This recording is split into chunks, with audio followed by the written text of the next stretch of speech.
बोलिए जय श्री राम। जोर से प्रति उत्तर आना चाहिए, क्योंकि विरोधियों की छातियों पर तांडव नर्तन करना है तो आपकी आवाज में वो रौद्र रूप दिखाई देना चाहिए, जिसको देखकर शत्रु भयभीत हो जाएं और विद्रोही जाकर बिल में छुप जाएं। उस भावना के साथ, उस उत्साह के साथ जय घोष कीजिए। बोलिए जय श्री राम, जय श्री राम, जय श्री राम, जय श्री राम, जय श्री राम, जय श्री राम। आज हम सब लोग यहाँ एकत्रित हुए हैं अपने भविष्य के मार्ग का निर्धारण करने के लिए। इसलिए अतीत का स्मरण बहुत आवश्यक है अगर भविष्य के मार्ग को निर्धारित करना है। इसलिए अपने अतीत का स्मरण कीजिए, अपने पुरखों का स्मरण कीजिए, जिन्होंने सत्य निष्ठा की रक्षा के लिए सर्वस्व की बाजी लगा दी, जिन्होंने अपने आप को आहूत कर दिया, अपने सर्वस्व को समर्पित कर दिया। इसलिए उनका स्मरण करने की आवश्यकता है कि हमारी कितनी पावन पवित्र परंपरा है, हम किस हिंदू जननी की कोख से जन्मे हैं।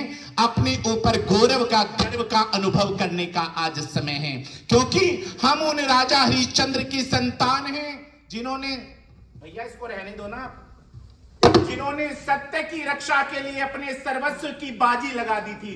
कैसा समय आया था राजा हरिश्चंद्र के सामने कि पत्नी तारा अपने जवान बेटे की लाश लेकर मरघट के स्वामी के सामने खड़ी है, और राजा हरिश्चंद्र ने कहा था, देवी अपने पुत्र का आपने दाह संस्कार करना है तो मुझे कुछ मूल्य चाहिए, मुझे कुछ किराया चाहिए, क्योंकि मरघट के स्वामी के सम्मुख खड़ी थी तारा।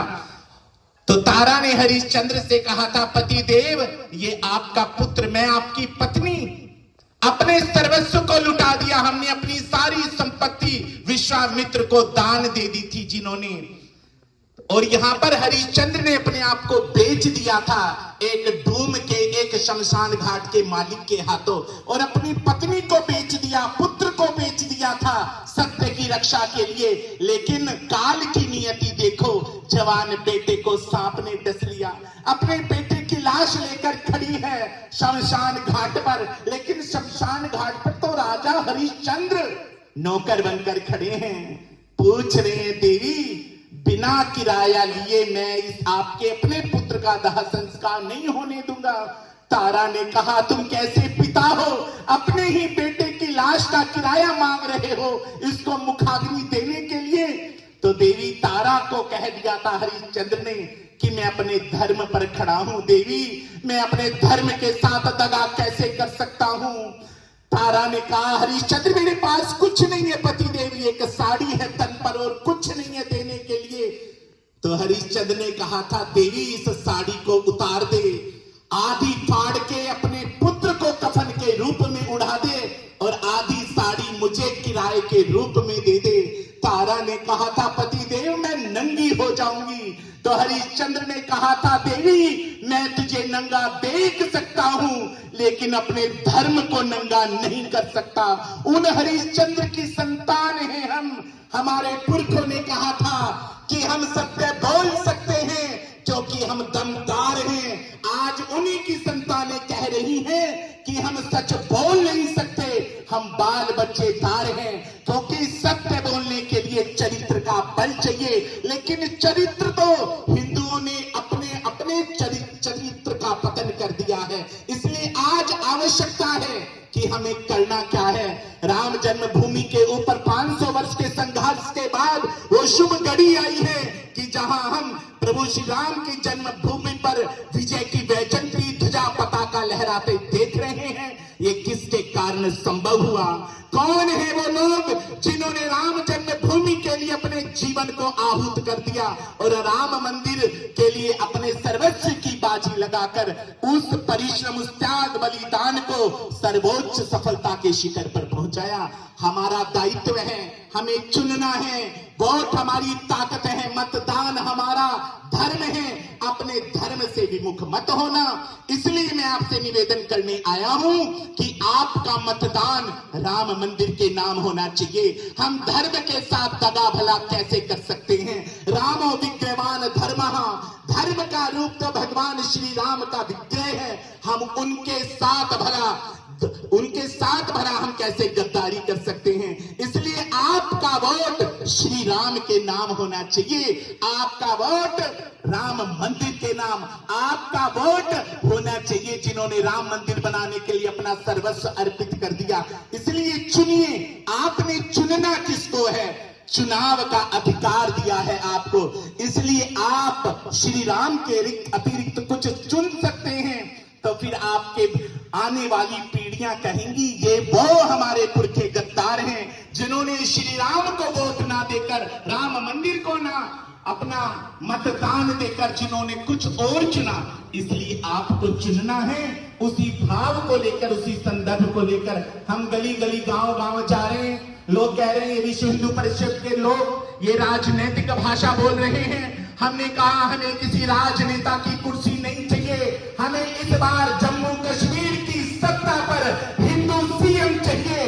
इसके लिए ये गली गली जाकर जागरण करना पड़ रहा है, लोगों को बताना पड़ रहा है कि हमें करना क्या है, करना क्या चाहिए। 2008 का आंदोलन निरर्थक ना हो जाए।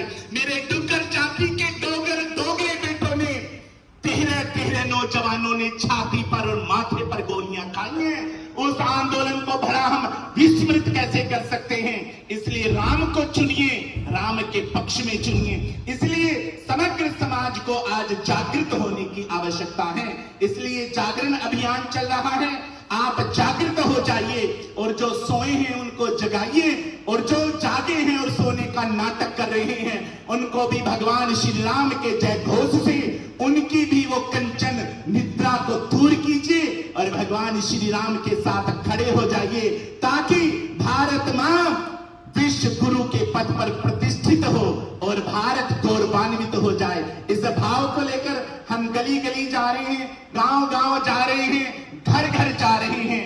लोग हमसे कहते हैं आप सन्यासी साधु महात्मा लोग, संत कभी अपने लिए नहीं जीता, संत हमेशा समाज के लिए जीता है, समाज की परिस्थितियों के लिए जीता है।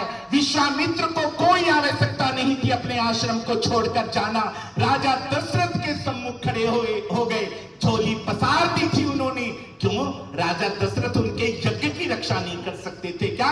लेकिन बुढ़ापा देश के चरणों में चढ़ता है तो शोभा नहीं देता।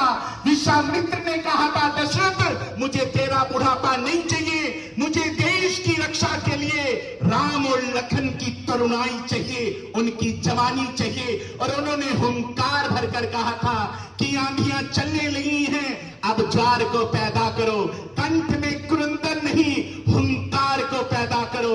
सजने लगी है फिर कुरुक्षेत्र समर की भूमिका पार्थ, तुम गांडीव में टंकार को पैदा करो। इसलिए आपको खड़ा होना है, आपको सजग होना है। ये देश कभी धर्मनिरपेक्ष नहीं हो सकता। आंख धर्मनिरपेक्ष होगी तो देखना बंद करेगी, कान धर्मनिरपेक्ष होगा वो सुनना बंद कर देगा, जुबान धर्मनिरपेक्ष होगा आपका मुख तो वो बोलना बंद कर देगी। इसलिए आपको धर्मनिरपेक्ष नहीं होना, आपको धर्म के साथ खड़ा होना है। हम खुलकर सारे समाज के आगे कहते हैं कि हमारा वोट कमल पुष्प के नाम है, हमारा वोट उस वीर सपूत के नाम है जिसकी मां ने अपनी छाती की ममता में वो दूध खोदकर पिलाया है, जिसने 370 धारा को निरस्त करके पूरे विश्व को संदेश दिया है। हम खुल के कहते हैं हम एक पक्ष में खड़े हैं। यदि हमने खड़े होना है तो सत्य और असत्य के पक्ष में खड़े होना है। हमने नहीं देखना कि कौन है, हमने ये देखना है कि मेरे राम के लिए, राम जन्मभूमि पर भव्य मंदिर निर्माण करने के लिए मेरे देश के यशस्वी प्रधानमंत्री ने कितनी बड़ी अड़चनों को दूर करके हमें वो स्वर्णिम सवेरा दिया। जब देखते हैं अयोध्या की भूमि को तो आंखों में अश्रु उतर आते हैं, हृदय में धन्यवाद के भाव जागते हैं कि हे मेरे देश के यशस्वी प्रधानमंत्री, आप वो करो जिसको देखकर हमेशा हम गर्वान्वित होते हुए हैं। इस भाव के साथ में आप अपने दायित्व का निर्वहन करेंगे। आपने मुझे धैर्य से सुना। इसी के साथ वाणी को विश्राम। जय भारत, जय श्री राम।